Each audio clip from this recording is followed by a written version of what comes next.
મને આ એક સવાલ બધા જ માણસો પૂછે છે કે આ વિડીયોઝ બનાવવાનો મિનિંગ શું છે ભાઈ? બિઝનેસ તો એમનું ચાલે છે, પ્લોટ ધમાધમ વેચાઈ છે અને ઇફ એનીથિંગ વિડીયોઝથી ખાલી ટાઈમ ને એફર્ટ્સ ખર્ચાઈ છે અને તારાથી બીજા કોઈ ખબર નહીં, પણ ટીમ વાળા તો 110% કંટાળી ગયા છે. આ વિડીયોઝ હું કોઈ સેલ્સ જનરેટ કરવા કે પ્રોજેક્ટ પ્રમોટ કરવા નથી બનાવતો. હું આ વિડીયોઝ ખાલી એક જ પર્પઝથી બનાવું છું કે મારે જેટલા બને એટલા યંગ લોકોને, મારા જેવડા લોકોને રિયલ એસ્ટેટમાં ઇન્વોલ્વ કરવા છે. હું ઇન્ડિયા આવ્યો પછી મેં એક વસ્તુ નોટિસ કરી કે મારા જેવડા યંગસ્ટર્સને ઇન્વેસ્ટ કરવામાં તો ફૂલ ઇન્ટરેસ્ટ છે, પણ રિયલ એસ્ટેટમાં બિલકુલ પણ નહીં.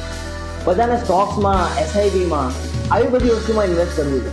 અને જો આમાં યંગસ્ટર્સનો બિલકુલ પણ વાક નથી. પહેલાં તો જનરેશનલ ગેપનો એક ડિલ્યુઝન ઊભો કરી દેવામાં આવ્યો છે કે જેટલા પણ માણસો રિયલ એસ્ટેટમાં ઇન્વેસ્ટેડ છે એ બધા જ ઓલ્ડ પીપલ છે, રાઈટ? લાઈક વર્ષોથી પૈસા ભેગા કરીને રાખેલા છે. સેકન્ડ, કોઈ યંગ પર્સનાલિટીઝ નથી માર્કેટમાં જે માર્કેટને એકચ્યુઅલી યંગસ્ટર્સ માટે પ્રમોટ કરી શકે, એમાં પણ એમનો વાક નથી. થર્ડ, ફિઝિબલ પ્રોજેક્ટ નથી એ લોકો માટે. એ લોકોની જે ઇન્કમ છે એને મેચ કરી શકે એવા કોઈ પણ ઇન્વેસ્ટેબલ પ્રોજેક્ટ નથી એ લોકો માટે માર્કેટ. જો મારા વિડીયો જોઈને 10 નહીં પણ ખાલી 2 યંગસ્ટર્સ રિયલ એસ્ટેટમાં ઇન્ટરેસ્ટેડ થઈ જાય ને તો હું માનીશ કે મેં મારું કામ કર્યું.